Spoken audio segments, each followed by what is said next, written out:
Hello students, मैं हूं प्रकाश और आज हम लोग क्लास 9th हिस्ट्री का चैप्टर 2 देखेंगे। चैप्टर का नाम है आपका socialism in Europe and the Russian revolution.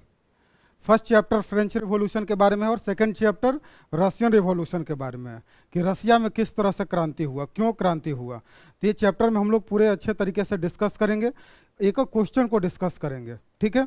और ये वीडियो हम लोग डालेंगे, पार्ट वाइज होगा, 3-4 पार्ट में वीडियो आपका रहेगा total.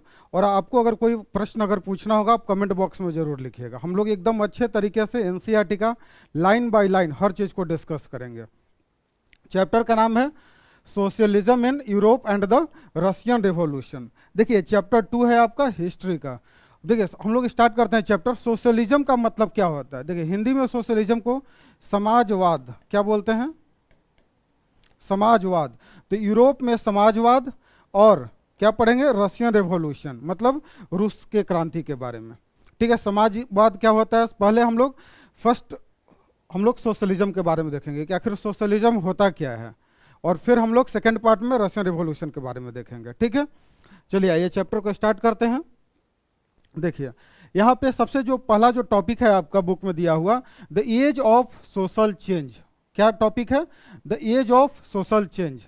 The age of social change का मतलब कि समाज में परिवर्तन हो रहा है, मतलब ऐसा समय जिसमें समाज में क्या हो रहा है?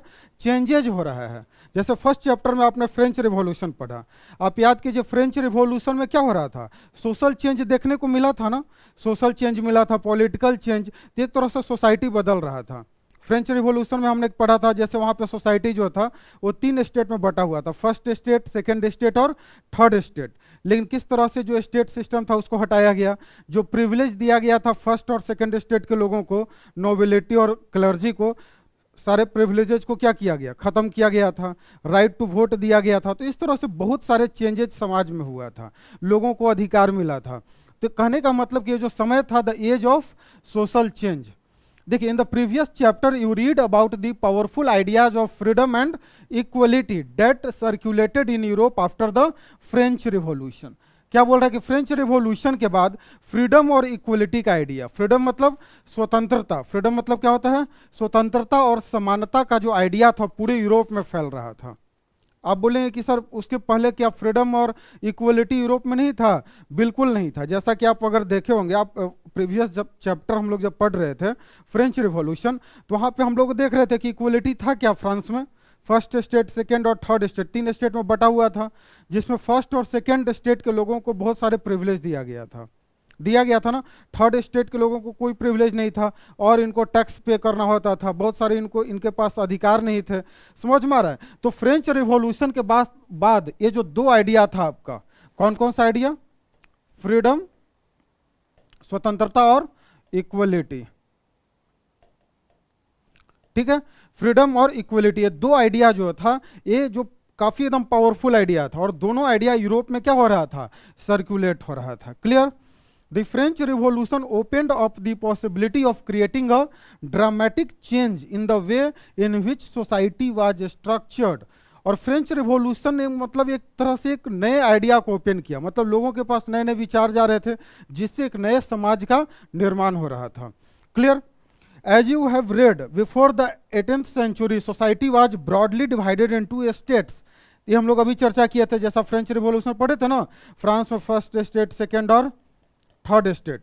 और ये ऐसा नहीं था कि फ्रांस में ही था, पूरे यूरोप में क्या था कि जो एरिस्टोक्रेसी था अलग था, और जो गरीब लोग थे, जो वर्कर्स थे, पीजेंट्स थे, उनका एक अलग सोसाइटी था, अलग अलग क्लास में बटा हुआ था, orders. And it was the aristocracy and church which controlled economic and social power. और जहाँ पे एक तरह से हम बोल सकते हैं कि इकोनॉमिक और जो सोशल पावर था, मतलब आर्थिक और सामाजिक जो पावर था, वो किसके पास था? एरिस्टोक्रेसी और चर्च के पास। क्लियर? तो जो चर्च, जैसे क्लर्जी हमने देखा था फर्स्ट स्टेट में, तो ये पूरे यूरोप में जो चर्च जो था वो पावरफुल होता था, मतलब पूरा एक तरह से सोसाइटी के ऊपर उसका कंट्रोल होता था। समझ में आ रहा है? तो ये चीज बता रहे कि एरिस्टोक्रेसी और चर्च पूरे इकोनॉमिक और सोशल पावर को क्या करते थे? कंट्रोल करते थे, ठीक है। तो ये समय क्या था? Age of social change. मतलब फ्रेंच रिवॉल्यूशन हुआ 1789 के बाद, तो धीरे धीरे समाज क्या हो रहा था? बदल रहा था। पहले फ्रांस में बदलाव आया, और फिर उसके बाद पूरे यूरोप में वो जो बदलाव का एक जो लहर था वो फैल रहा था। क्लियर? सभी लोग इस आइडिया से क्या हो रहे थे, रूबरू हो रहे थे, मतलब फ्रीडम, इक्वलिटी, अपने अधिकारों के बारे में लोग जान रहे थे और उसकी मांग कर रहे थे। क्लियर। अब देखिए आगे क्या लिख रहा है, suddenly after the revolution it seemed possible to change this. लेकिन जैसे ही रिवॉल्यूशन हुआ उसके बाद ये धीरे धीरे क्या हो रहा था, बदल रहा था। In many parts of the world including Europe and Asia new ideas about the individual rights who controlled social power began to be discussed. Clear. और धीरे धीरे क्या हो रहा था कि पूरे विश्व में, ठीक है, यूरोप और एशिया के अलग अलग मतलब ये जो अलग अलग जो देश थे, यूरोप में एशियन कंट्री जो था वहाँ पे ये सारे ये जितने भी जो नए आइडियाज़ थे, इक्वलिटी, फ्रीडम, जो इंडिविजुअल राइट्स जैसे राइट टू वोट हो गया आपका, right to education, right to property, इन सारे आइडियाज़ के बारे में क्या होने लगा, चर्चा होने लगा था। तो धीरे धीरे क्या हो रहा था, समाज चेंज हो रहा था। ठीक है, अगर हम भारत में देखें तो देखिए in India Raja Ram Mohan Roy and Derozio talked of the significance of the French Revolution and many others debated the ideas of revolutionary Europe। ठीक है, रिवॉल्यूशन के बाद जैसे यूरोप में रिवॉल्यूशन हुआ, बदलाव हुआ, उसी तरह से फ्रेंच रिवॉल्यूशन में जो बदलाव हुआ उसके बारे में देखिए इंडिया में भी जो राजा राम मोहन रॉय थे, है ना, अगर आप हिस्ट्री अगर पढ़ेंगे तो इन्हें modern, the father of modern India बोला जाता है। क्या बोला जाता है, the father of modern India. किसे बोला जाता है, राजा राम मोहन राय को। ठीक है, इन्होंने ब्रह्मो समाज का एक अपना एक समाज बनाया था जिसके तहत समाज में जो कुरीति था उस समय, जैसे सती प्रथा था, बहुत सारे इस तरह के सोशल लेवल्स थे, उनको इन्होंने समाप्त करने की कोशिश की थी।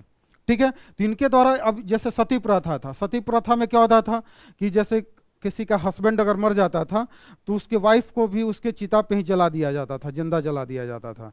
अब सोचिए, लोग इसको एक कस्टम मानते थे, लेकिन राजा राम मोहन राय ने इसका विरोध किया और धीरे धीरे सोसाइटी क्या हुआ, चेंज हुआ। तो भारत में भी और विश्व के अलग अलग हिस्सों में, अदर जो यूरोपियन कंट्री है वहाँ पे भी, है ना, एशियन कंट्री, वहाँ पे भी post revolution, after the French revolution, सारे जगहों पे फ्रेंच रिवॉल्यूशन के बाद इक्वलिटी, फ्रीडम, इंडिविजुअल राइट्स, इन सारे आइडियाज के ऊपर चर्चा हो रहा था और समाज धीरे धीरे क्या हो रहा था, बदल रहा था। वही हेडिंग है the age of social change. मतलब ये जो समय था क्या हो रहा था, समाज बदल रहा था, समाज में परिवर्तन आ रहा था।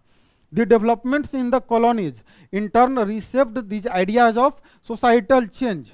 अब क्या हो रहा था कि जैसे उस समय बहुत सारे कॉलोनीज थे, कॉलोनी कहने का मतलब जैसे इंडिया आपका कॉलोनी था, अफ्रीकन जो कंट्री था आपका, है ना, तो सब कॉलोनी थे। तो जो कॉलोनी में भी क्या हो रहा था, डेवलपमेंट देखने को मिल रहा था और एक तरह से वहाँ पे भी सोसाइटल चेंज हो रहा था। जैसे इंडिया में भी आप देखेंगे जो रिवॉल्यूशनरी, जैसे हम लोग ब्रिटिश रूल हमारे यहाँ था, हम लोग गुलाम थे ब्रिटिशर्स के, तो यहाँ पे भी क्या होता था कि बहुत सारे लोग अपने अधिकारों को लेकर डिमांड करते थे। तो इस तरह का बहुत सारा, एक तरह से समाज बदल रहा था, समाज में परिवर्तन लाया जा रहा था। जो बहुत सारे जो कस्टम्स थे, जो रिचुअल्स थे, जो सोसाइटी को हार्म पहुँचा रहे थे, बहुत सारे लोग जो अंधविश्वास में विश्वास रखते थे, तो एक तरह से धीरे धीरे लोगों का माइंडसेट क्या हो रहा था, चेंज हो रहा था।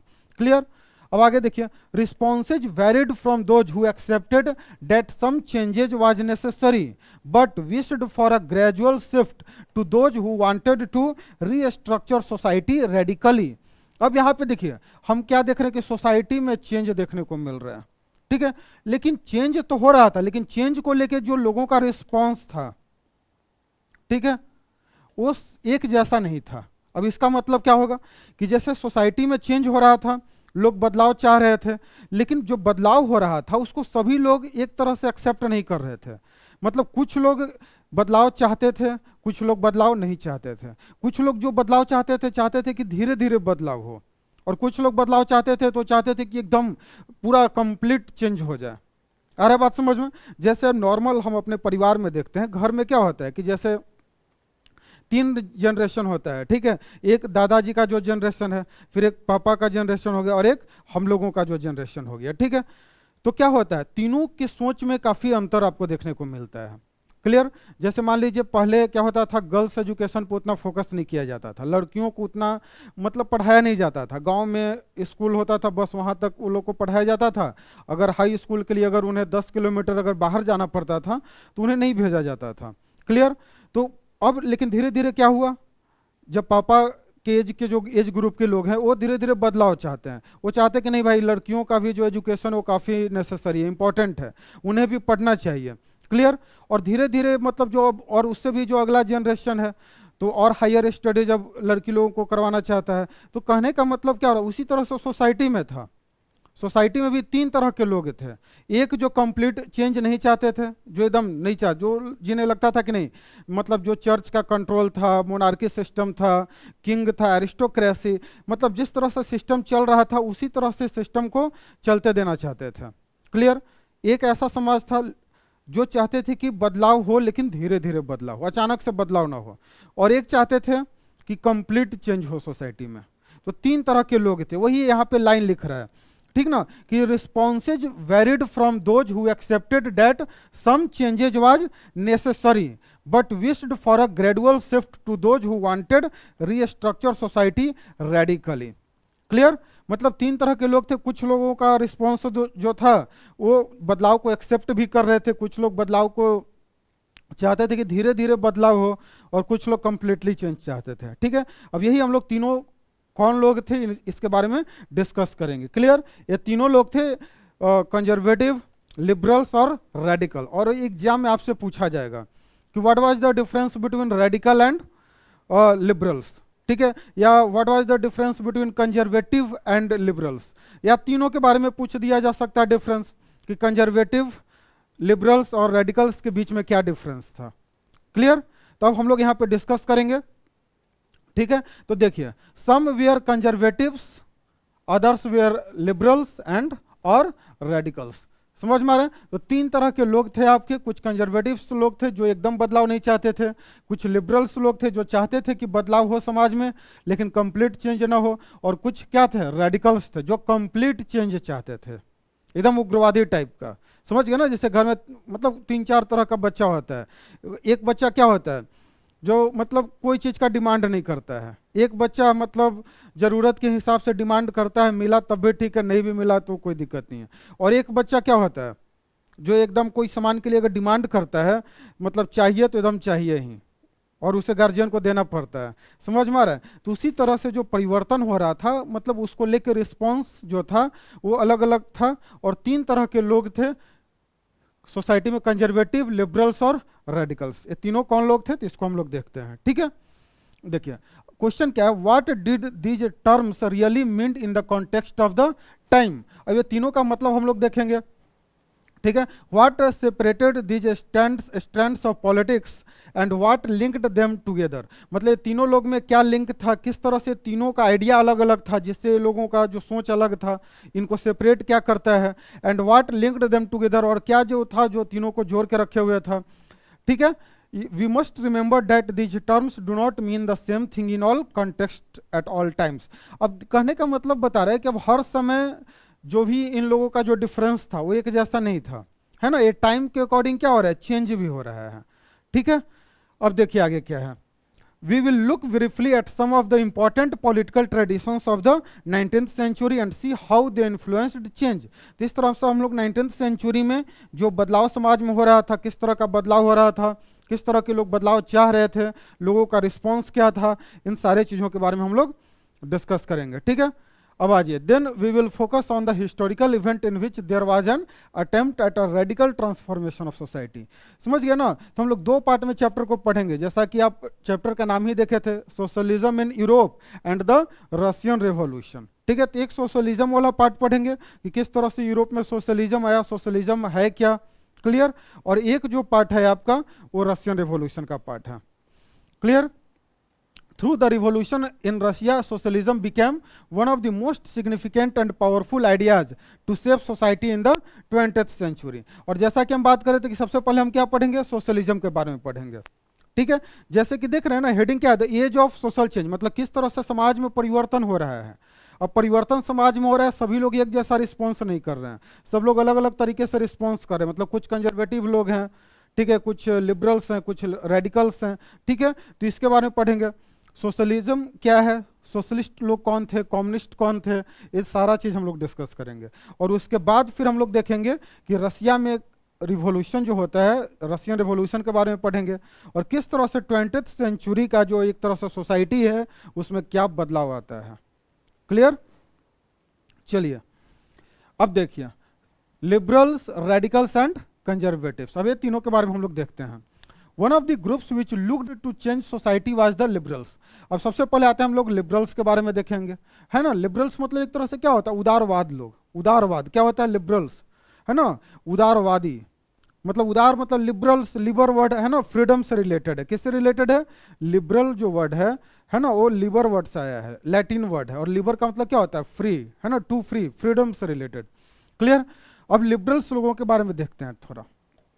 लिबरल्स जो सोसाइटी में किस तरह का चेंज चाहते थे, देखिए। अब सबसे पहला पॉइंट यहाँ पे देखेंगे हम लोग, ठीक है। सबसे पहला पॉइंट, अगर एग्जाम में लिबरल्स के बारे में लिखने के लिए आएगा तो सबसे पहला पॉइंट ये आपको एकदम याद रखना है, ठीक है ना। 4-5 पॉइंट है, अगर एग्जाम में आता है आप चारों 5 पॉइंट लिखेंगे। अगर मान लीजिए अब मार्क्स के अकॉर्डिंग, अब 2 नंबर का है तो 5 पॉइंट नहीं लिखने का कोई मतलब नहीं बनता है। अगर 5 नंबर का है तो 5 पॉइंट लिखिए, 2 नंबर का है तो 2 पॉइंट लिखिए, ठीक है। तो लिबरल्स कौन लोग थे, तो पहला point, liberals wanted a nation which tolerated all religions. सबसे पहला लिबरल्स के बारे में क्या बता रहे हैं कि लिबरल्स कैसा नेशन चाहते थे, तो लिबरल्स वांटेड अ नेशन मतलब लिबरल एक ऐसा राष्ट्र चाहते थे विच टॉलरेटेड ऑल रिलीजन्स, जहाँ पे सभी धर्म के लोग रहें, सभी धर्म के साथ एक समान व्यवहार किया जाए। ऐसा नहीं कि सरकार के द्वारा किसी एक धर्म को प्रमोट किया जाए, समझ रहे हो ना, या किसी एक धर्म को ज़्यादा कुछ प्रिविलेज दिया जाए, कुछ अधिकार दिया जाए, ऐसा नहीं। मतलब लिबरल्स लोग ऐसा चाहते थे जहाँ पे सारे धर्म के लोगों को एक साथ वहाँ पे व्यवहार किया जाए, मतलब सारे धर्म के लोगों को एक समान अधिकार मिले, ठीक है। A nation which tolerated all religions, ठीक है। We should remember that at this time European state usually discriminated in favour of one religion.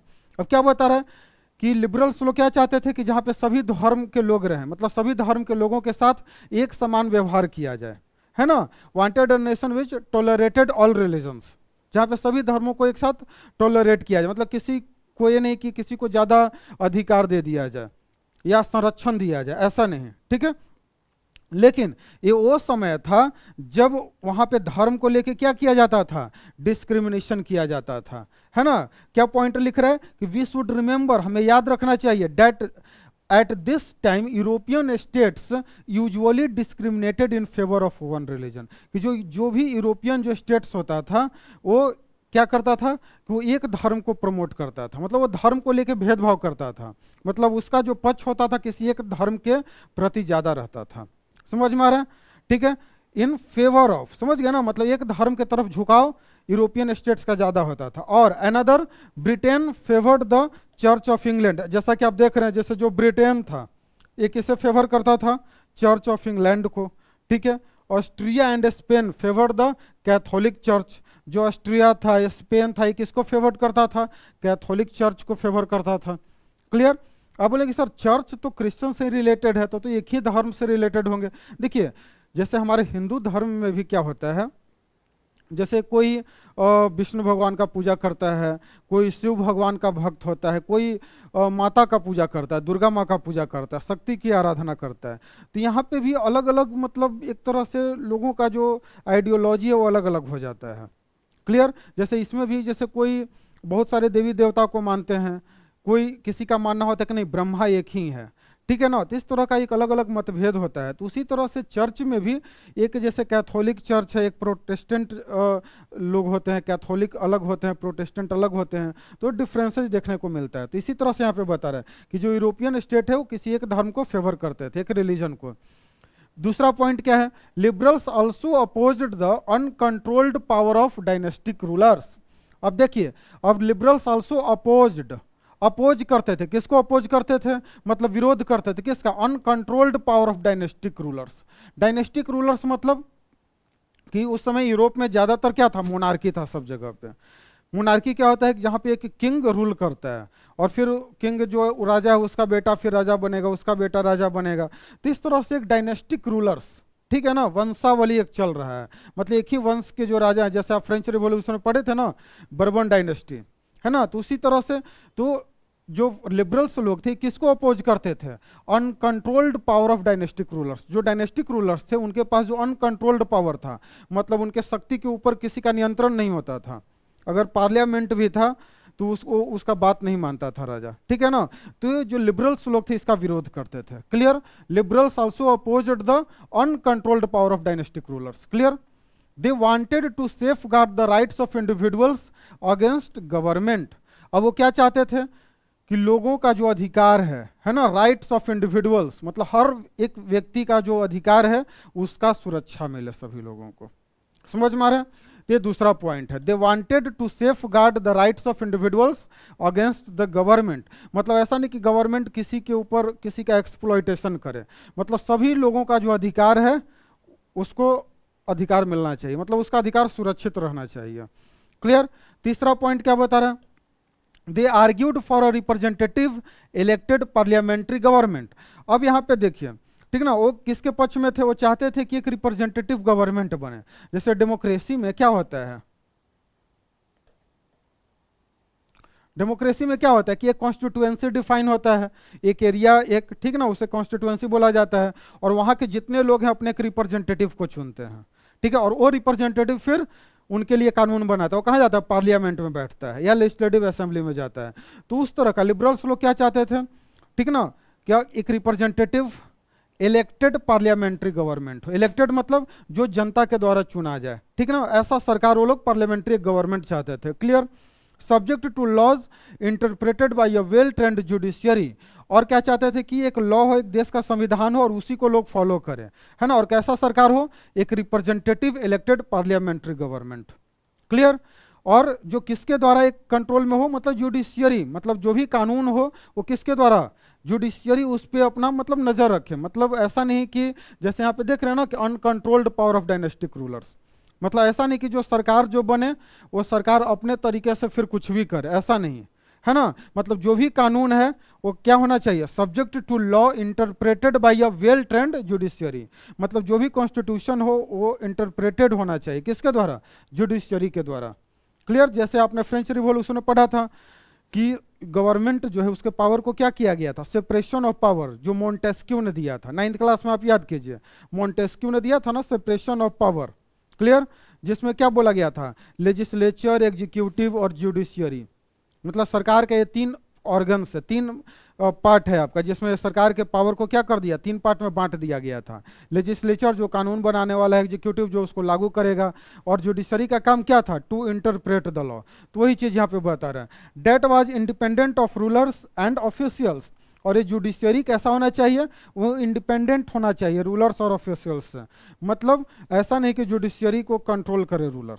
अब इससे क्या होगा कि जुडिशरी फिर एक निष्पक्ष फैसला नहीं सुना पाएगा, या जो भी कानून बनाएगा वो फिर राजा के फेवर में बनाएगा। समझ में आ रहा है। फिर अगला पॉइंट क्या बता रहा, however they were not democrats. लेकिन इसके बावजूद भी जो लिबरल्स थे वो डेमोक्रेट्स नहीं थे। अब यहीं पे एक क्वेश्चन आपसे पूछा जा सकता है। क्लियर। क्वेश्चन क्या पूछा जाएगा कि how the liberals were not democrats. ठीक है। अब जबकि यहाँ पे जब ए लाइन आप देख रहे हैं कि लिबरल्स क्या चाहते थे कि एक रिप्रेजेंटेटिव इलेक्टेड पार्लियामेंट्री गवर्नमेंट चाहते थे, तब तो आप बोलेंगे सर ये तो डेमोक्रेसी को फेवर कर रहे हैं। लेकिन यहाँ पे क्या लिख रहे हैं कि how ever they way are not Democrats, कि liberals were not Democrats. Y, कैसे लिबरल्स डेमोक्रेट नहीं थे, जबकि यहाँ पे क्या बता रहे कि लिबरल्स कैसा सरकार चाहते थे कि एक रिप्रेजेंटेटिव इलेक्टेड पार्लियामेंट्री गवर्नमेंट चाहते थे, है ना, subject to the law interpreted by a well trained judiciary. इसके बावजूद भी जो लिबरल्स थे वो डेमोक्रेट्स नहीं थे। क्यों नहीं थे, तो हम लोग देखते हैं आगे। इसीलिए नहीं थे क्योंकि जो राइट टू वोट है वो सभी लोगों के लिए नहीं चाहते थे। ठीक है ना। मतलब आप देख सकते हैं लिबरल्स, जैसा कि मैंने पहले बताया, 3 तरह के लोग थे। जो कंजर्वेटिव जो एकदम बदलाव नहीं चाहते थे, लिबरल्स जो बदलाव चाहते थे लेकिन धीरे धीरे चाह रहे थे, है ना, और रेडिकल्स जो कंप्लीट चेंज चाहते थे। अब देख रहे हैं ना लिबरल्स लोग कैसा, गवर्नमेंट तो चाह रहे थे कि भाई रिप्रेजेंटेटिव गवर्नमेंट हो, इलेक्टेड पार्लियामेंट्री गवर्नमेंट, ठीक है, लेकिन इसके बावजूद भी वो डेमोक्रेट्स इसलिए नहीं थे क्योंकि जो राइट टू वोट होता है वो सबसे इंपॉर्टेंट किसी व्यक्ति के लिए, जो उसका वोट का अधिकार है, मतदान का अधिकार, तो राइट टू वोट वो सभी के लिए नहीं चाहते थे। जैसा कि आप फ्रेंच रिवॉल्यूशन में याद कीजिए, एक्टिव सिटीजन और पैसिव सिटीजन में बांट दिया गया था सोसाइटी को। क्लियर। तो उसी तरह से जो लिबरल्स लोग थे वो सभी लोगों को नहीं चाहते थे कि वोट देने का अधिकार मिले। अब क्यों वो डेमोक्रेट्स नहीं थे, why liberals were not democrats, तो देखिए they did not believe in universal adult franchise, that is the right of vote every citizen to vote, है ना, द राइट ऑफ वोट, ठीक है, समझ में आया बात, right of every citizen to vote, मतलब वो लोग यूनिवर्सल एडल्ट फ्रेंचाइजी में विश्वास नहीं करते थे। यूनिवर्सल एडल्ट फ्रेंचाइजी का मतलब क्या होता है, जहां पे सभी लोगों के पास राइट टू वोट हो, सभी लोगों के पास क्या हो, राइट टू वोट, मतलब वोट देने का अधिकार हो। जैसे हमारे यहाँ क्या है, यूनिवर्सल एडल्ट फ्रेंचाइजी है, हमारे यहाँ किसी भी धर्म के लोग, किसी भी जाति के लोग, है ना, कोई भी महिला पुरुष अमीर गरीब सभी लोग वोट दे सकते हैं। बस एक लिमिटेशन किसका होता है, एज का, कि भाई 18 साल उम्र होना चाहिए, और 18 साल जिसका उम्र हो चुका है वो कोई भी वोट दे सकता है, ठीक है। लेकिन लिबरल्स लोग नहीं चाहते थे, ठीक है। They felt main of property mainly should have the vote, है ना, वो लोग चाहते थे कि भाई पुरुष जिसके पास केवल क्या हो, प्रॉपर्टी हो, बस उन्हीं को वोट देने का अधिकार मिले, बाकी किसी को वोट देने का अधिकार नहीं मिलना चाहिए। तब आपको क्लियर हो गया होगा, ठीक है, कि लिबरल्स लोग, देखिए पहले फिर से एक बार देखिए, लिबरल्स लोग रिप्रेजेंटेटिव इलेक्टेड पार्लियामेंट्री गवर्नमेंट चाहते थे, लेकिन इसके बावजूद भी डेमोक्रेट्स नहीं थे। क्यों नहीं थे, क्यों, क्योंकि they did not believe in universal adult franchise, क्योंकि वो यूनिवर्सल एडल्ट फ्रेंचाइजी में विश्वास नहीं रखते थे। वो लोग चाहते थे कि जो वोटिंग जो राइट्स है वो केवल किसको मिले, जिसके पास प्रॉपर्टी हो। समझ में आ गया, मतलब पुरुष को केवल वोटिंग राइट मिले, और पुरुष में भी किसे, बस जिसके पास प्रॉपर्टी हो। तो एक्टिव सिटीजन पैसिव सिटीजन आप याद कीजिए, एक्टिव सिटीजन में क्या था, सबसे पहले पुरुष होना चाहिए 25 साल उम्र, और तीसरा कि कम से कम 3 दिन का जो उसका इनकम है टैक्स पे करे, है ना। तो एक तरह से वही हो गया कि जिसके पास प्रॉपर्टी हो। They also did not want to vote for women, वो लोग महिलाओं के भी वोट के अधिकार में नहीं थे, वो लोग नहीं चाहते थे कि महिलाओं को भी राइट टू वोट मिले। समझ में आ रहा है ना, तो ये थे liberals. In contrast radicals wanted a nation in which government was based on the majority of a country's population, जबकि उल्टा जो रेडिकल्स थे वो क्या चाहते थे कि जो सरकार बने वो किसके बदौलत बने, majority of the countries population के कारण बने, है ना, मतलब जहां पे सभी लोगों को वोटिंग राइट्स मिले, महिलाओं को भी वोटिंग राइट्स मिले। समझ में आ रहा है, मतलब किसके आधार पे, in which government was based on, मतलब जो गवर्नमेंट बने वो किसके आधार पे, majority of a country's population, ठीक है ना, मतलब देश का जो जनसंख्या है तो मेजॉरिटी लोग क्या चाहते हैं, क्लियर। तो रेडिकल्स लोग चाहते थे कि सभी लोगों को वोटिंग राइट्स मिले, जबकि लिबरल्स लोग किसे बस चाहते थे कि पुरुष, और उसमें भी कौन से, जिनके पास प्रॉपर्टी हो। तो आई होप आपको समझ में आ गया होगा, ठीक है।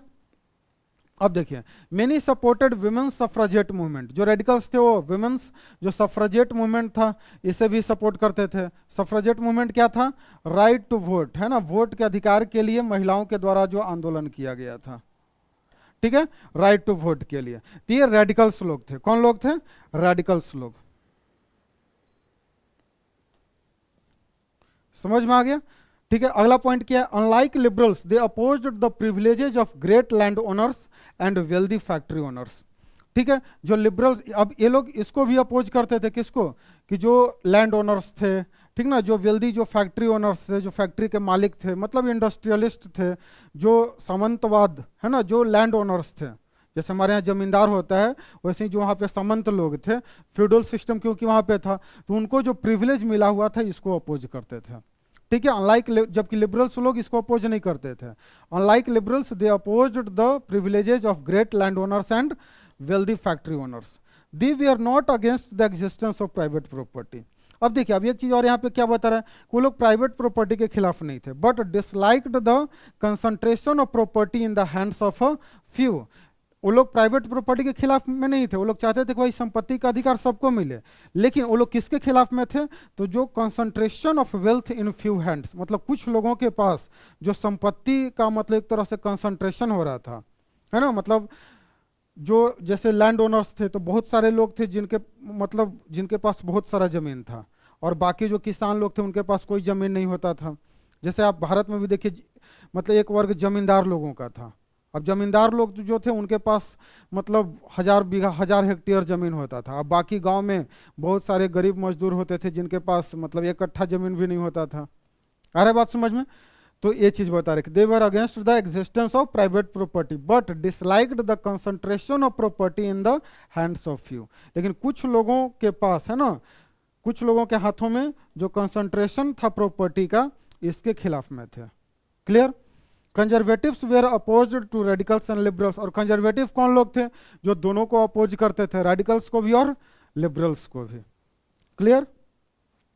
देखिए आ गया, after the French revolution however even conservatives had opened their minds to the needs for change.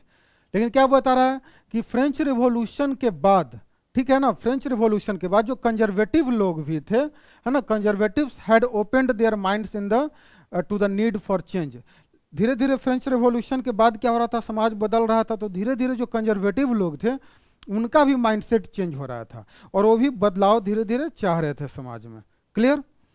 फिर आगे देखिए क्या है, earlier in the 18th century conservatives had been generally opposed to the idea of change. लेकिन अगर हम लोग पहले देखें 18th सेंचुरी के पहले, तो जो कंजर्वेटिव लोग थे वो लोग चेंज जो हो रहा था समाज में, जो आइडिया ऑफ चेंज था, है ना, इक्वलिटी, फ्रीडम, राइट्स लोगों का, इसके खिलाफ में थे, इसका उन लोगों ने विरोध करते थे।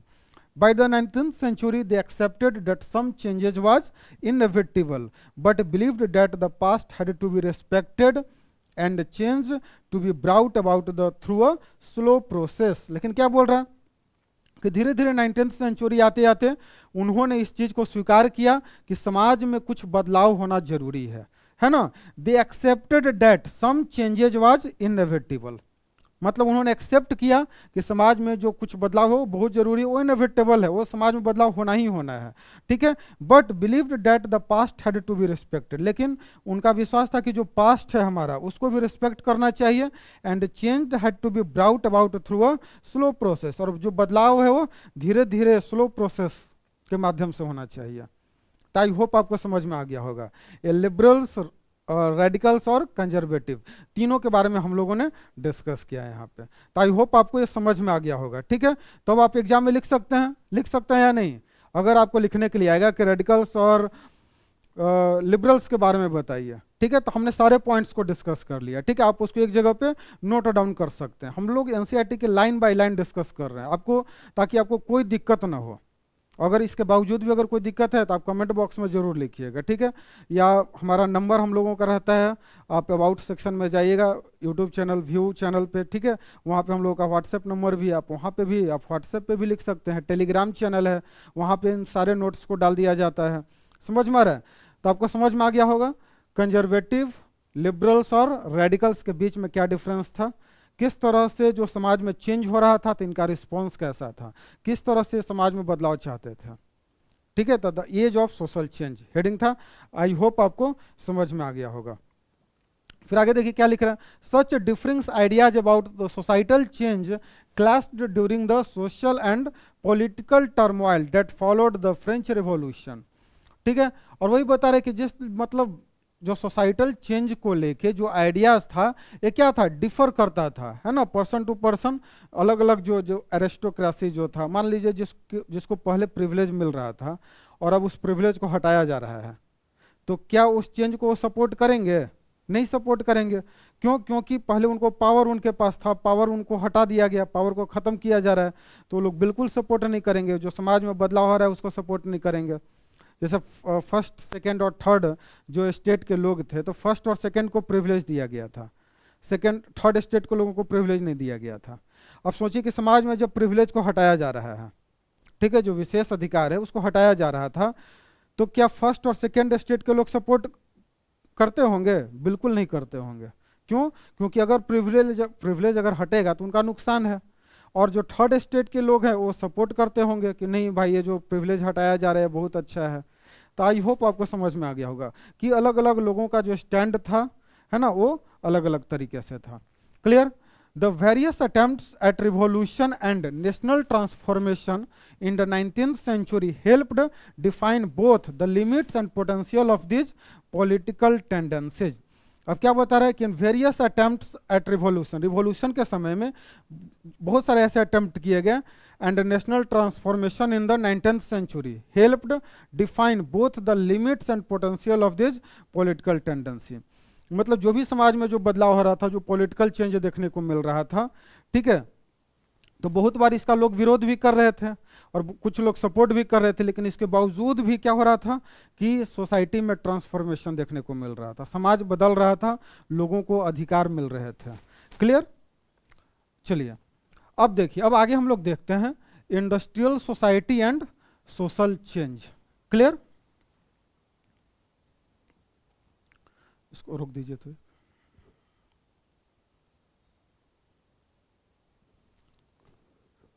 नहीं रुका।